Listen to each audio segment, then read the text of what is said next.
संन्यास आध्यात्मिक जीवन में साधना का प्रमुख स्थान है। जो कार्य सोने पर सुहागा करता है वही कार्य आध्यात्मिक जीवन में साधना करती है। जैसे नींव के बिना कोई भवन खड़ा नहीं किया जाता, उसी प्रकार चरित्र निर्माण बिना आत्म अनुसंधान नहीं किया जा सकता। साधना के इस महत्व को दर्शाते हुए महर्षि पतंजलि ने अपने जगत विख्यात ग्रंथ योग दर्शन में 8 युक्तियां बतलाई हैं, जिन्हें दूसरे शब्दों में अष्टांग योग कहा गया है। यह भी साधना के 8 प्रकार हैं। जिस समय हम किसी महापुरुष की महानता की चर्चा करते हैं तो उन्होंने जो कठोर साधना तथा भजन अभ्यास किया होता है उसको हम जानबूझकर अपनी दृष्टि से ओझल रखते हैं, क्योंकि हम पकी पकाई खाने के लोभी बनते हैं और चाहते यह हैं कि बिना मूल्य चुकाए जो मुफ्त में हाथ आए ले लो। हम भगवान महावीर, भगवान बुद्ध, जगत गुरु शंकराचार्य, स्वामी दयानंद, स्वामी रामकृष्ण परमहंस और स्वामी राम तीर्थ जी इत्यादि के जीवन चरित्र पढ़कर उन जैसा बनना तो चाहते हैं, परंतु साधना की जिन दुर्गम घाटियों में उन्हें चढ़ना पड़ा उससे आंखें चुराते हैं। यद्यपि अवतारी महापुरुषों को स्वयं तो उस साधना की विशेष आवश्यकता नहीं होती, तथापि वे मर्यादा पालन करने के हेतु ऐसा करते हैं। वे तो जन्मगत पूर्ण पुरुष होते हैं। श्री इष्ट देव भगवान ने जो कठोर तपस्या की उसके पीछे भी यही उद्देश्य काम करता है। सन 1904 में जब आपके शरीर की अवस्था लगभग 20 वर्ष हुई तो परिवार वालों ने आपको संसारिक कार्य व्यवहार करने के लिए कहा, परंतु आपने उसमें कोई रुचि न ली। जिन्होंने लोगों के दिलों का सौदा करना था तथा आध्यात्मिक व्यापारी बनना था, वह भला संसार की नश्वर वस्तुओं के व्यापारी कैसे बनते। घर वालों को तो काम प्यारा होता है, चाम प्यारा नहीं होता। चाम का भी काम के पीछे आदर होता है। एक बार आपको कुछ व्यापार के लिए आगरा भेजा गया तो आप सारे रुपए गंवाकर घर लौट आए। ऐसा प्रतीत होता था कि जो लीला श्री गुरु नानक देव महाराज जी ने की थी वही लीला श्री सदगुरुदेव महाराज जी ने दोहराई और पहली पातशाही के समान किसी भी संसारिक व्यवहार में कोई रुचि ना दिखाई। इसका कारण एक ही हो सकता है और वह यह कि प्रभु ने पहले दिन से ही इन्हें संसार के कार्य व्यवहार से असंग और निर्लिप्त रखा। घर वालों को यह बात अच्छी ना लगी और उन्होंने कह दिया कि अच्छा, जो कार्य आपके प्रिय हो वही करो, जाइए भजन करिए। घर वालों का तो यह एक ताना था, परंतु संसार कल्याण का जो बीड़ा आपने उठा रखा था उसे भी तो पूरा करना था। विधाता ने आपके जिम्मे भूले भटके अज्ञानी जीवों को सद्मार्ग दर्शाने की जो सेवा लगा रखी थी उसे भी तो पूरा होना था। घर से विदा होकर आप टेरी में ही एकांत में भजन करने लगे। कभी कभी आप श्री परमहंस दयाल जी के दर्शन करने हेतु तथा सत्संग सुनने के लिए आ जाया करते थे। एक दिन दिल में विचार आया कि स्वतंत्र साधु वेश होना चाहिए, जिससे बाह्य रूप से भी संसार से उपरामता हो।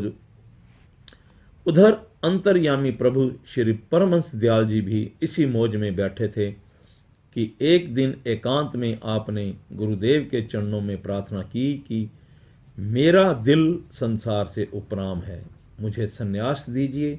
श्री परमहंस दयाल जी ने आपकी प्रार्थना स्वीकार की और पूर्ण रीति से आपकी चोटी लेकर संन्यास वेश धारण कराया और आपका शुभ नाम श्री स्वामी स्वरूपानंद जी रखा गया और फिर आपको भजन करने की आज्ञा दी गई। श्री परमहंस दयाल जी की आज्ञा अनुसार श्री महाराज जी साधु वेश में टेरी के समीप के पर्वतों में जाकर भजन अभ्यास करने लगे। कई दिन आप एक ही स्थान पर बैठकर समाधि स्थित रहते थे, परंतु जब आपने समझा कि किसी ने आपको देख लिया है तो किसी दूसरे स्थान पर जाकर साधना करते। जब कभी आप श्री परमहंस दयाल जी के दर्शन करने के लिए आते तो गुरुदेव प्रसन्न होकर कहते, आप अमुक स्थान पर भजन कर रहे थे। बहुत कम लोगों ने इस बात को जाना कि पूर्ण सद्गुरु अपने पूर्ण शिष्य की दिली भावनाओं से भली भांति परिचित थे और जानते थे कि उनके बताए हुए मार्ग पर उनके शिष्य ने कितनी प्रगति की है। मुंह से बहुत कम एक दूसरे से बात होती, परंतु दिल की बात आंख से कह देते। गुरु निष्ठा में अटल श्री सद्गुरुदेव जी श्री परमहंस दयाल जी के आदेशानुसार दिन रात आने वाली मंजिलों के लिए तैयारियां करते और आध्यात्मिक शक्ति का भंडार एकत्रित करते जाते, ताकि जिस महान कार्य को गुरुदेव ने हाथ में लेना था उसके लिए आध्यात्मिक धन का कोष संचित हो सके। इस रहस्य को किसी ने ना जाना कि आपसे भजन किस लिए करवाते हैं। एक दिन आप श्री परमहंस दयाल जी के दर्शन करने के लिए गए।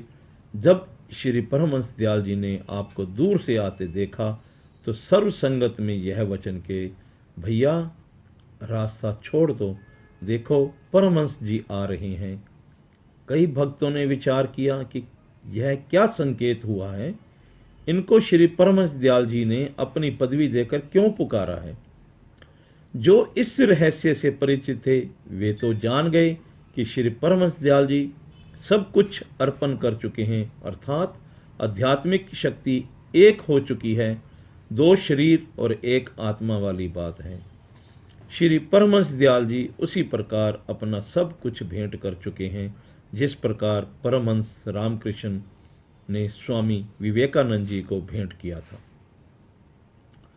एक बार स्वामी विवेकानंद ने परमहंस जी से शिकायत की कि आप मेरा ध्यान नहीं रखते, मेरा अभी कुछ नहीं बना। अपने परम शिष्य नरेंद्र के यह रोष भरे शब्द सुनकर परमहंस रामकृष्ण बोले, नरेंद्र तुझसे किस समय और क्या काम लेना है यह मैं भली भांति जानता हूँ। तब एक दिन परमहंस जी ने नरेंद्र को पास बुला लिया और सबको कमरे से बाहर जाने की आज्ञा दी। परमहंस जी नरेंद्र को पास बिठाकर उसे स्थिर दृष्टि से देखते हुए एकदम समाधि स्थित हो गए। इधर नरेंद्र को ऐसा अनुभव हुआ कि कमरे की सारी दीवारें हिलने लगी, फिर सारा मकान घूमने लगा और सकल ब्रह्मांड चक्कर खाने लगा। नरेंद्र को ऐसा प्रतीत हुआ कि एक अद्भुत शक्ति विद्युत प्रभावत अंदर प्रवेश कर रही है। उसका सारा शरीर थर-थर कांप रहा था। नरेंद्र इसे सहन ना कर सका और एकदम चिल्लाया, आप यह क्या कर रही हैं? परमहंस जी ने बहुत शांत स्वर में उत्तर दिया, मैं वही कुछ कर रहा हूँ जो मुझे करना चाहिए। नरेंद्र एकदम बेसुध हो गए। जब फिर सुधि आई तो क्या देखा कि परमहंस जी अश्रुपात कर रही हैं। थोड़े समय पश्चात वह बोले, आज तुझे सब देकर मैं फकीर हो गया हूँ। अब जब तक मेरा काम पूरा नहीं होगा तुझे छुट्टी नहीं मिलेगी। शक्ति मेरी होगी, काम तू करेगा, तेरी हड्डियाँ भी मेरा काम करेंगी। श्री महाराज जी साधारण वेश में रहकर अपने आप को प्रकट नहीं करते थे। केवल सत्संग सुनने और गुरु दर्शन करने के लिए कभी कभी टेरी में आया करते थे। अधिकतर समय भजन अभ्यास तथा एकांत में व्यतीत होता था। एक दिन श्री महाराज जी भजन अभ्यास करके उठे तो सामने एक गाय चराने वाले पठान मुसलमान को देखकर आपने उससे थोड़ा दूध मांगा। जब मनुष्य का भाग्य उदय हो तो ऐसे कारण बनते हैं। भला कहाँ वह त्याग की कई कई दिन बिना कुछ खाए पिए ही व्यतीत कर दिए और ना ही किसी को दर्शन दिए, परंतु जब कृपा होने लगी तो स्वयं एक गाय चराने वाले से दूध मांग बैठे।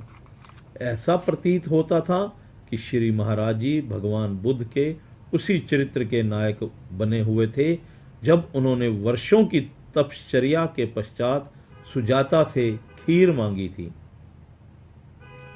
उधर देव योग से वह सब गायें ब्याही ना थी, अर्थात दूध ना देती थी।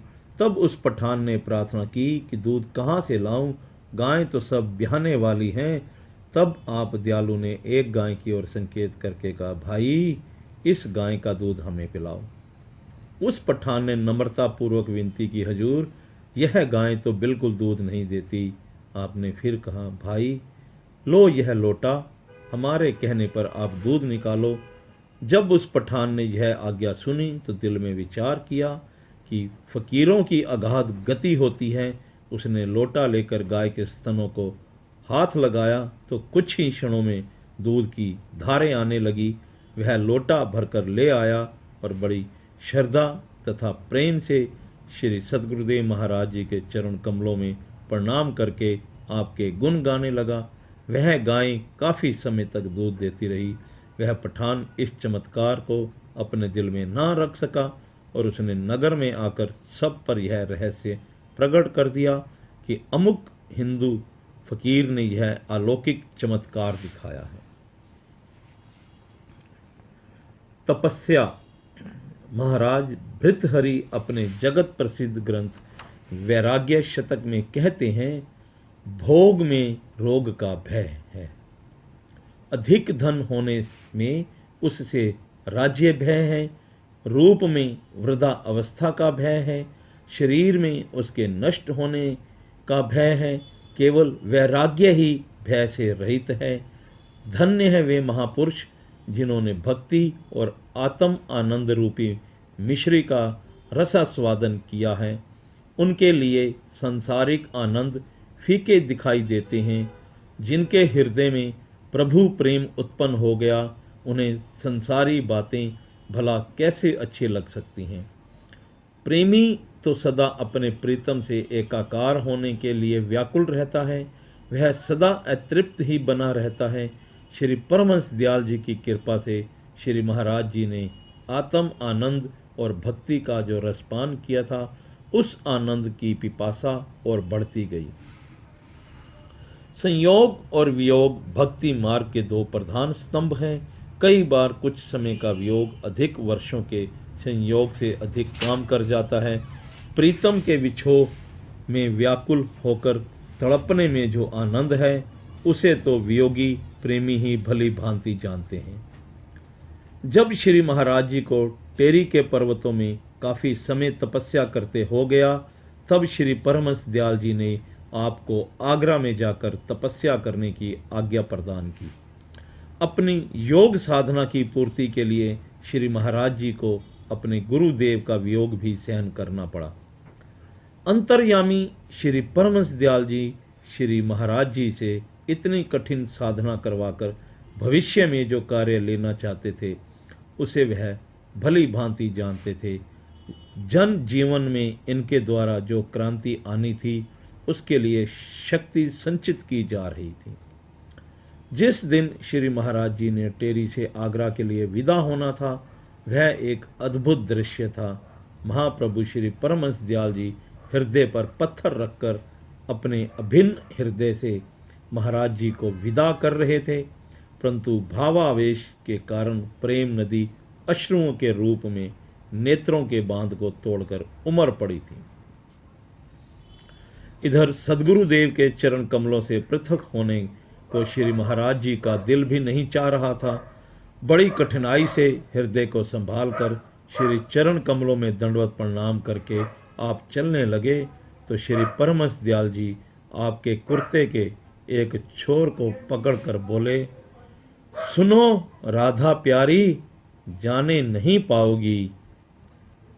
यह ऐसा ही दृश्य था कि जिस समय भगवान कृष्ण वृंदावन से अक्रूर के साथ मथुरा के लिए चले, तो प्रेम विरह के कारण गोपियों की दशा विचित्र थी। कई गोपियां करुण विलाप कर रही थी, कई उस रथ के पहियों को पकड़ कर खड़ी थी। वे किसी प्रकार भी श्याम सुंदर को जाने नहीं देना चाहती थी। राधा जी तो कृष्ण विरह में बेसुध हो गई थी। ठीक ऐसा ही दृश्य यहाँ उपस्थित हुआ। नेत्रों में अश्रु भरे और दिल को संभाले श्री महाराज जी टेरी से आगरा पहुँचे। वहीं आप अपनी अनंत साधना में लीन हो गए। ना दिन की सुधि रही, ना रात्रि का पता। दिन महीनों में बदल गए, महीनों का स्थान वर्षों ने ले लिया। वर्ष पर वर्ष बीतते चले गए। कई कई दिन बिना कुछ खाए ही व्यतीत हो गए। वस्त्र नाम की कोई वस्तु शरीर पर है अथवा नहीं, इसकी किसे परवाह थी। सर्दी, गर्मी, भूख प्यास सबसे न्यारे होकर श्री महाराज जी का उस पर ब्रह्म परमात्मा से एकीकरण हो गया। आप खुले मैदान में बिना किसी झोंपड़ी के ही समाधि स्थित रहे। नगर से दूर निर्जन वन में नीम के घने वृक्ष के नीचे कई फुट गहरी गुफा खोदकर एक योगेश्वर किसी कठोर तप में लीन थे। लोगों को उनके विषय में कोई विशेष पता नहीं था कि यह कौन है और कहाँ से आए। यह किस प्रकार की साधना में मगन है, इसका किसी को पता न था। लोग अधिक से अधिक उनके विषय में इतना जानते थे कि वर्षों पहले एक दिन नंगे पांव एक मस्त संत न जाने कहाँ से घूमते घूमते इधर आ निकले थे। उनकी आकृति अद्भुत थी और वह बहुत कम बोलते थे। लोगों की दृष्टि से दूर वन के इस कोने में ना जाने किस विचार और चिंतन में मस्त रहते। पहरों आंखें बंद किए किसी ध्यान में खोए खोए रहते। मौज आती तो फटी फटी आंखों से आकाश की नीलिमा में ना जाने क्या देखने का यत्न करते। लगता था कि संसार से मुख मोड़ चुके यह दरवेश आध्यात्मिक मंजिलें पार करने की चिंता में घुलते जा रहे थे। सर्वप्रथम यहाँ आए तो स्वास्थ्य बहुत अच्छा था, चढ़ता यौवन था, अधरों पर लाली थी, परंतु देखते ही देखते कड़ी तपस्या ने उनका रूप ही बदल दिया। गालें अंदर को पिचक गई, आंखें अंदर को धंस गई और जो वस्त्र पहने हुए थे तार तार हो गए। परंतु यह योगेश्वर थे कि तन मन की सुधि बिसराए अपनी अनंत साधना में लीन रहे। लोगों ने इनकी गुफा के बाहर खाने पीने की वस्तुएं रखकर देख लिया कि यह दरवेश किसी वस्तु को हाथ तक नहीं लगाते थे। वन के रहने वाले पशु पक्षी इन वस्तुओं को खा जाते अथवा इधर उधर बिखेर जाते। तब लोगों ने इनके विषय में यह जानना चाहा कि यह कौन है, कहाँ के रहने वाले हैं, गुफा में यह क्या करते हैं, क्या खाते पीते हैं। परंतु हजार प्रयत्न करने पर भी किसी के पल्ले कुछ भी ना पड़ा। यह किसी से बोलते तब तो लोग कुरेद कुरेद कर इनसे सब कुछ पूछ लेते, किंतु लगता था कि उन्हें नींद भूख प्यास बोल चाल प्रत्येक वस्तु से उपरामता सी हो गई थी। खुद मस्ती में मस्त यह दरवेश दिन रात 24 घंटे ईश्वर चिंतन में लीन रहते। ना जाने कितना समय उन्हें इस प्रकार साधना करते व्यतीत हो गया। तब लोगों ने देखा कि यह महापुरुष लोगों के बहुत विवश करने पर भी कभी कभी उनसे एक तो बात कर लेते। बहुत ही धीमी आवाज में इस क्षेत्र की भाषा से कुछ पृथक भाषा बोलते। तब इस वायुमंडल में एक क्रांति सी आई। एक दूसरे महापुरुष श्री परमहंस दयाल जी भी इधर आ निकले। इस क्षेत्र के लोग उनके शुभ नाम और उनके काम से भली भांति परिचित थे। श्री परमहंस दयाल जी इस योगेश्वर की गुफा के समीप जिस स्थान पर आकर विराजमान हुए उसे कृष्ण द्वारा कहते थे। श्री परमहंस दयाल जी कृष्ण द्वारा से इस योगी राज के पास जाते। दोनों महापुरुष गुफा के अंदर ना जाने कितना समय व्यतीत कर देते और फिर श्री परमहंस दयाल जी कृष्ण द्वारा लौट आते। लोगों ने पूछा कि यह महापुरुष कौन है, तो उन्होंने बताया कि यह योगी कोई और नहीं बाबा स्वरूपानंद जी हैं, जो उनकी आज्ञा अनुसार ही यहाँ तपस्या कर रहे थे। लोग यह जानकर चकित रह गए कि जिस योगी को वह दीवाना सा मजजूब सा समझ बैठे थे, वह सीमा प्रांत के एक सम्भ्रांत धनी वंश के सपूत थे और उन्होंने बचपन में ही शंकराचार्य जैसे त्याग और वैराग्य का प्रदर्शन करके श्री परमहंस दयाल जी का मन मोह लिया था और उनसे मंत्र दीक्षा लेकर एक आध्यात्मिक क्रांति लाने की तैयारी कर रहे थे। एक बसंत के शुभ दिन श्री परमहंस दयाल जी ने इस गुफा के समीप नीम के वृक्ष के नीचे अपने हाथों से धूनी प्रचंड करके श्री सद्गुरुदेव जी को घोर तपस्या में आरूढ़ किया। श्री परमहंस दयाल जी ने धूनी की अग्नि क्या प्रचंड की, मानो उस अग्नि को प्रचंड किया जो वैदिक काल से ही आध्यात्मिक प्रगति की प्रतीक कही जाती रही है। श्री परमहंस दयाल जी ने उस धूनी की अग्नि को प्रचंड करते हुए अपने मन में ना जाने क्या मंत्र उच्चारण किए थे और ईश्वर से क्या कुछ कहा, परंतु ऐसा प्रतीत होता है कि उन्होंने ऋग्वेद के पहले सूत्र के 11वें मंत्र के भाव के अनुकूल ही अग्नि प्रचंड करते हुए कहा, ओम अग्निपीडे पुरोहितं यज्ञस्य देवम् अतिवजं रत्नधातमम्। अर्थात हे प्रकाश स्वरूप, पहले से ही जगत को धारण करने वाले यज्ञ के प्रकाशक, प्रत्येक ऋतु में पूजनीय सुंदर पदार्थों को देने वाले, रमणीय रत्नों के पोषण करने वाले की मैं स्तुति करता हूँ। शायद श्री परमहंस दयाल जी ऋग्वेद के दूसरे मंत्र की भाषा बोल रहे थे, जिसमें साधक कहता है, ओम स नः पितेव सुन्वे अग्ने सुपायनो भव सचस्वा न स्वस्ते। हे ज्योति के भंडार ज्ञान स्वरूप परमेश्वर, जैसे पुत्र के लिए पिता, वैसे हमारे लिए आप सुख के हेतु बन जाइए और हम लोगों के कल्याण के लिए मेल करवा दें, अर्थात हम दोनों का संबंध जोड़ें। संसार साक्षी है कि श्री परमहंस दयाल जी ने जो प्रार्थना भगवत दरबार में सत्संग प्रचार के सहायक के लिए की थी, वह व्यर्थ ना गई। सुनने वालों ने उसे सुन लिया और उसे स्वीकार करके पूरा भी कर दिया। वह प्रभु ऐसा करते भी क्यों ना, क्योंकि वह स्वयं उनका अपना कार्य था। श्री परमहंस दयाल जी और हृदय सम्राट श्री महाराज जी का मेल दो शरीरों का संसारिक अथवा साधारण संबंध नहीं था, दो ईश्वरीय विभूतियों का पावन संगम था। श्री परमहंस दयाल जी आगरा की इस पवित्र ब्रजभूमि में अपने प्राणों से भी अधिक प्यारे शिष्य को साथ लिए कभी गुफा में और कभी धूनी पर दिन रात उस कठोर तप की भट्टी में डालकर सोने को कुंदन बना रहे थे। जिस प्रकार श्री स्वामी तोतापुरी जी ने परमहंस श्री रामकृष्ण जी को कलकत्ता के दक्षिणेश्वर मंदिर की शमशान भूमि की एक कोठरी में बिठाकर तप कराया था।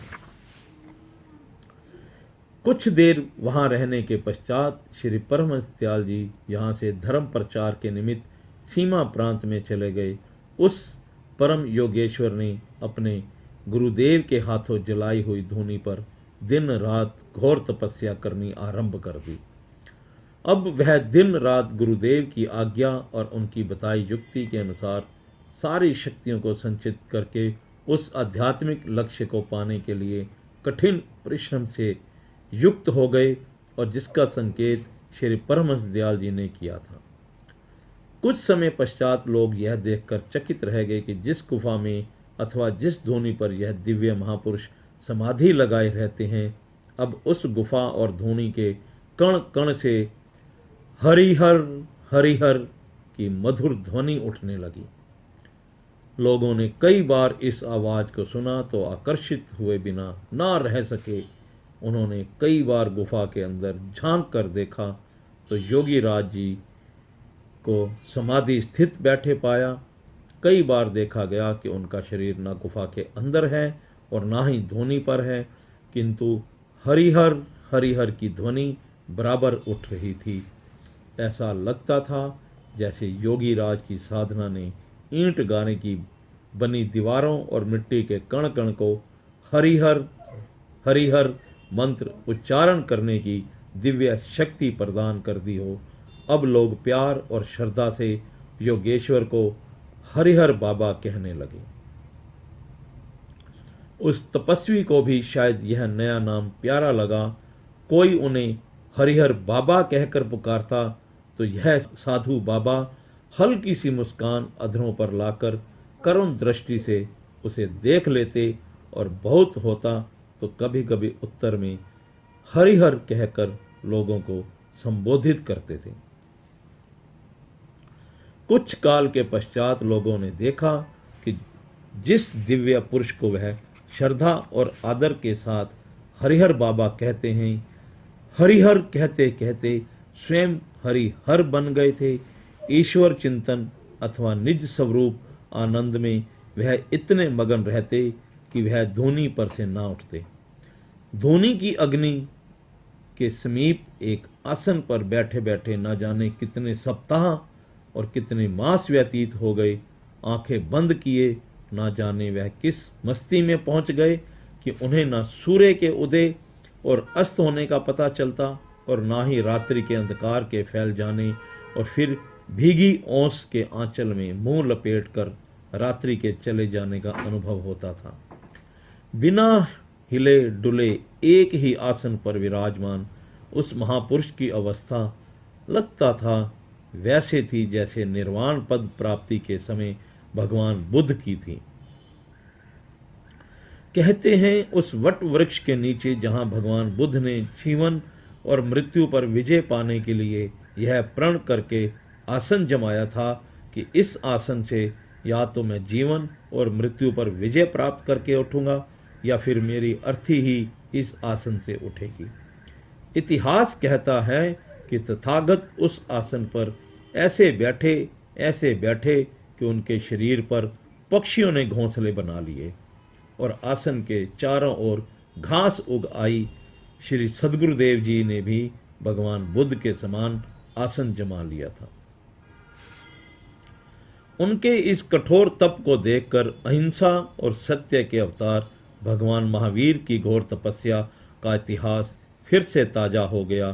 कहा जाता है कि भगवान महावीर ने निर्वाण पद पाने के लिए दृढ़ संकल्प करके जब समाधि लगाई तो उनका तप देखकर आकाश भी दहल उठा।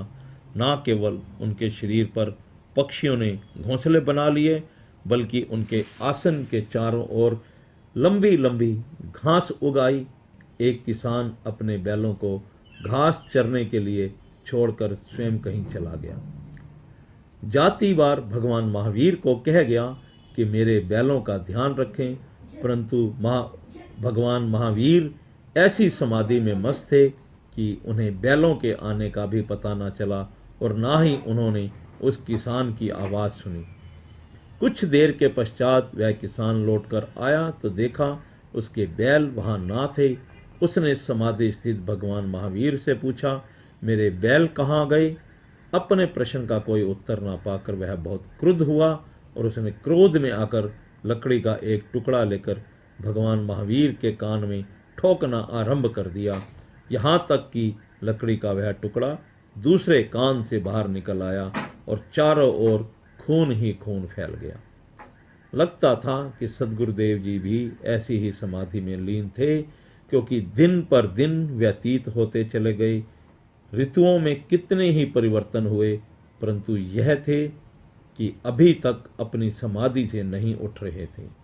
यहाँ तक कि उनके आसन पर लंबी लंबी घास उगाई और शरीर सूख कर कांटा बन गया। आपने इतनी कठिन तितिक्षा की कि जिसका सिमरन आते ही रोंगटे खड़े हो जाते हैं, हृदय सिहर उठता है। एक नीम के पेड़ के नीचे आपने आसन लगाया हुआ था, उसी नीम के पत्ते उबाल कर आप खाते थे। हमें यदि औषधि के रूप में एक दिन भी नीम के पत्ते खाने पड़े तो बुरी दशा हो जाती है, परंतु महापुरुष तो इंद्रियों के विषयों से स्वच्छंद होते हैं। शब्द, स्पर्श, रूप, रस और गंध, इन विषयों के हम दास बने बैठे हैं, परंतु महापुरुषों का इंद्रिय संयम भी विलक्षण होता है। एक दो दिन की बात नहीं, श्री महाराज जी वर्षों तक नीम के पत्तों का सेवन करते रहे। नंगलापदी आगरा के कुछ पुराने प्रेमियों तथा स्वामी ब्रह्मानंद जी से श्री महाराज जी की तपस्या के दिनों की कुछ अलौकिक लीलाओं का पता चला है। श्री महाराज जी नंगलापदी के 2-4 प्रेमियों के घरों में भिक्षा लेने के लिए जाते और फिर उस भिक्षा में मिले अन्न को गायों को खिला देते थे। स्वयं थोड़ी खिचड़ी खाकर ही निर्वाह करते। कई बार नंगलापदी के कुछ बच्चे आपके पास आ जाते थे। बच्चों का स्वभाव चंचल होता है। वे नीम के पेड़ पर चढ़ जाते और श्री महाराज जी उन्हें पतासे और गुड़ इत्यादि का प्रसाद देकर उनसे प्रभु नाम सिमरन करवाते। बच्चे पेड़ पर चढ़े हुए ही हरिहर हरिहर हरिहर हरिहर की ध्वनि लगाते थे, जिसे सुनकर श्री महाराज जी बहुत प्रसन्न होते। ठीक श्री रामचरित्र मानस जैसा दृश्य यहाँ उपस्थित हो जाता था। भगवान राम पृथ्वी पर सोते और वानर वृक्षों पर उछलते कूदते थे। प्रभु तरु तल कपिडार पर। प्रेमावतार श्री गौरांग महाप्रभु भी बालकों से यह धुन लगवाते थे। हरि हरि बोल बोल हरि बोल, हरि हरि बोल बोल हरि बोल, मुकुंद माधव गोविंद बोल, मुकुंद माधव गोविंद बोल। प्रभु के स्वर में स्वर मिलाकर छोटे छोटे बच्चे ताली बजा बजाकर जोरों के साथ नाचते हुए यही शब्द बार बार कहते थे। बच्चों से इस प्रकार हरि नाम संकीर्तन करवाकर श्री महाराज जी उनके दिलों में भक्ति और प्रेम के ऐसे संस्कार डालना चाहते थे जिनसे उनके भावी जीवन प्रभु रंग में रंग जाए। श्री महाराज जी की इस घोर तपस्या को देखकर कई ईर्ष्यावादी अपनी मूर्खतावश उनकी परीक्षा लेने भी आए। एक दिन श्री महाराज जी गुफा में ध्यान मगन बैठे थे। कुछ व्यक्तियों ने आपस में विचार विमर्श करके एक दूसरे व्यक्ति को भेजा। उसने गुफा के समीप आकर आवाज लगाई, बाबा जी, आपके धोने पर कुत्ता चढ़ गया है। श्री महाराज जी ने उन्हें कोई उत्तर न दिया। दूसरी बार फिर उस व्यक्ति ने आकर आवाज लगाई। श्री महाराज जी फिर भी नहीं बोले। तब वे व्यक्ति कहने लगे कि शायद गुफा के अंदर नहीं होंगे। एक व्यक्ति गुफा के अंदर देखने के लिए गया तो वहां आपको नहीं पाया। उसने आकर सबको कहा कि बाबा जी तो अंदर नहीं हैं। उसके दूसरे साथियों ने कहा, जरा ठीक से जाकर देखाओ। तब उसने जाकर देखा तो आप मस्ती में वहीं बैठे दिखाई दिए। उस व्यक्ति ने प्रार्थना की, अभी एक क्षण पहले तो आप यहाँ नहीं थे। उसी मस्ती की अवस्था में आपने उत्तर दिया, हम अपने गुरुदेव श्री परमहंस दयाल महाराज जी के दर्शन करने के लिए टेरी में गए थे। यह रहस्य उद्घाटन से सब लोग चकित रह गए। उनके दिल में आपके प्रति आदर सत्कार और श्रद्धा भाव बढ़ गया। देश और काल के अधीन सब जीव हैं, परंतु महापुरुष तो इस बंधन से मुक्त होते हैं। स्वयं श्री परमहंस दयाल जी भी इस रहस्य से परिचित थे। श्री गुरु नानक देव जी काबुल से उड़कर कुछ ही क्षणों में सियालकोट पहुंच गए थे। महापुरुषों के लिए कोई बात असंभव नहीं होती। कई बार अनेक जिज्ञासु आपकी प्रशंसा सुनकर आपके दर्शन करने के लिए आते थे।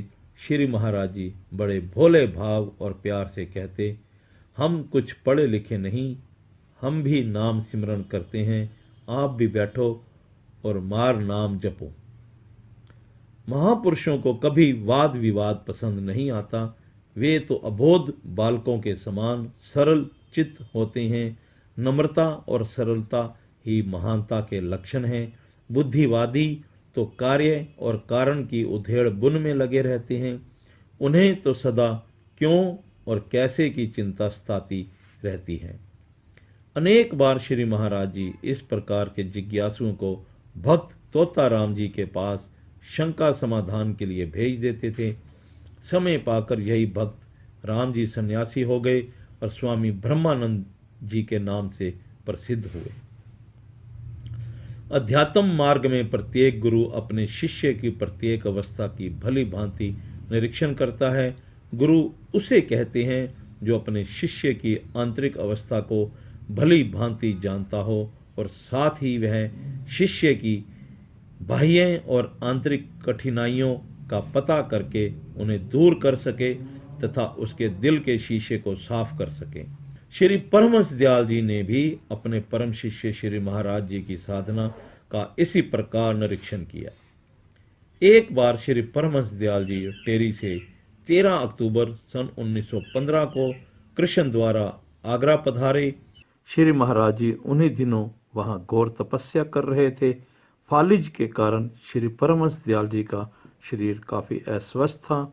श्री महाराज जी ने अपने सदगुरुदेव श्री परमहंस दयाल जी के पवित्र शरीर की बहुत ध्यानपूर्वक सेवा की। गुरु सेवा में उन्होंने दिन रात एक कर दिया। आपने अपने इष्ट देव भगवान को सदा प्रसन्न रखने का प्रयत्न किया। श्री परमहंस दयाल जी ने आपकी सेवा से प्रसन्न होकर कई वरदान दिए। अपने सदगुरुदेव जी की जिसे पावन सेवा मिली हो, उस सेवक को अपने आप को बड़ा भाग्यशाली समझना चाहिए। गुरु की प्रसन्नता सेवा द्वारा ही प्राप्त की जा सकती है। लगभग 8 महीने श्री महाराज जी को श्री परमहंस दयाल जी के परम पवित्र शरीर की सेवा का सौभाग्य मिला। श्री परमहंस दयाल जी आगरा से 8 जून सन 1916 को जयपुर पधारे। इधर श्री महाराज जी अपनी साधना में फिर आरूढ़ हो गए। लोगों ने हरिहर बाबा की इतनी कठोर तपस्या देखी तो व्याकुल हो गए और उनके आसन के समीप बैठकर प्रार्थना करने लगे, महाप्रभु अब तो समाधि खोल दीजिए। परंतु गुरुदेव तो समाधि में इतने खोए हुए थे कि उन्हें ना संसार की सुधि थी और ना लोगों की कर्म पुकार का ज्ञान। एक बार आगरा निवासी कुछ प्रेमियों ने एक विनय पत्र श्री परमहंस दयाल जी के चरण कमलों में टेरी भेजा, जिसमें यह वर्णन किया गया था, श्री महाराज जी बड़ी कठिन तपस्या कर रहे हैं। वह पवित्र शरीर की कुछ परवाह ना करते हुए खुले मैदान में ही बैठे अनंत साधना में लीन हैं। हमने कई बार उनसे प्रार्थना की है कि श्री महाराज जी कृपा करके एक छोटी सी झोंपड़ी ही बनवा लीजिए, जिसमें आप बड़े प्रेम से बैठकर भजन कर सकें। परंतु हमारी प्रार्थना को वह स्वीकार नहीं कर रहे और कभी कभी क्रुद्ध हो जाते। हमसे उनका कष्ट देखा नहीं जाता, इसलिए कृपा करके आप उन्हें आज्ञा पत्र लिखें ताकि वह छोटी सी झोंपड़ी बनवा लें और इस सेवा का सौभाग्य हम दासों को प्राप्त होना चाहिए। नम्रता भरा यह पत्र जब टेरी में श्री परमहंस दयाल महाराज जी के चरण कमलों में पहुंचा तो दया निधान प्रभु ने अपने शिष्य की घोर तपस्या का समाचार पढ़कर अपने नेत्रों से अश्रुधारा बहानी आरंभ कर दी। उनका हृदय प्रेम से गदगद हो गया। उपस्थित संगत ने जब उनकी यह दशा देखी तो बड़ी नम्रता से पूछा, दाता दीन दयाल जी, यह कौन सा ऐसा पत्र है जिससे आपको इतना रोना आया है? बड़ी कठिनाई से दिल को थामकर महाप्रभु बोले, यह पत्र आगरा से आया है। बाबा स्वरूपानंद जी वहाँ घोर तपस्या में लीन है। आगरा निवासियों प्रेमियों ने प्रार्थना की है कि हम बाबा जी को आज्ञा दें कि वह इतना कष्ट ना उठाएं और उन्हें झोंपड़ी बनाने की आज्ञा प्रदान करें।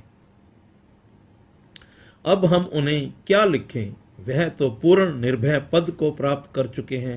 राम कहो तो राम हैं, कृष्ण कहो तो कृष्ण, नानक कहो तो नानक हैं, कबीर कहो तो कबीर। राम कृष्ण नानक कबीर के पद को पाकर यह पूर्ण महापुरुष हैं। आगरा निवासी भक्तों को हमारी ओर से लिख दीजिए कि उनकी मौज में कोई हस्तक्षेप ना करे। हम उनको अब कोई आदेश देना नहीं चाहते। उनकी मौज हमारी मौज है। गुरुदेव का हृदय बहुत विशाल होता है। अपने शिष्य की आध्यात्मिक उन्नति को देखकर जो प्रसन्नता सद्गुरु को प्राप्त होती है, उसका अनुमान भला कोई कैसे लगा सकता है। गुरुदेव के शरीर के रोम रोम से अपने शिष्य के लिए आशीर्वाद निकलता है। श्री परमहंस दयाल जी के मुख से सहसा यह वचन निकले, तू करता तू भया, मुझ में रही न हूँ। वारी तेरे नाम तो जित देखा उत तू, बोल मेरे श्री गुरु महाराज की जय। इस प्रकार तपस्या करते 13 वर्ष व्यतीत हो गए। एक दिन श्री परमहंस दयाल जी ने टेरी निवासी कुछ भक्तों को आज्ञा दी कि आगरा में जाकर बाबा स्वरूपानंद जी को बड़े आदर पूर्वक यहाँ ले आओ। उनकी सेवा का विशेष ध्यान रखना। श्री परमहंस दयाल जी श्री महाराज जी को बड़े प्यार से बाबा जी कहकर पुकारते थे। श्री सद्गुरुदेव जी की आज्ञा का पालन करते हुए कुछ प्रेमी आगरा आए तो उन्होंने वहां एक विचित्र दृश्य देखा। श्री महाराज जी के पद्मासन के चारों ओर घास जमी हुई है और आपका पवित्र शरीर इतना कृश हो चुका है कि सूख कर लकड़ी के समान हो गया। शारीरिक दुर्बलता इतनी अधिक थी कि वे भक्त बड़ी कठिनाई से एक पालकी बनाकर और उसमें रुई रखकर रेलगाड़ी द्वारा श्री महाराज जी को टेरी में लाए। श्री महाराज जी ने अपने गुरुदेव के चरण कमलों में दंडवत प्रणाम किया। अपने योग्यतम शिष्य को पाकर श्री परमहंस दयाल जी की प्रसन्नता की कोई सीमा ना रही। गुरुदेव की आज्ञा अनुसार आपके शरीर की बड़े प्रेम से सेवा और देखभाल की जाने लगी। थोड़े समय में ही आप बिल्कुल स्वस्थ हो गए।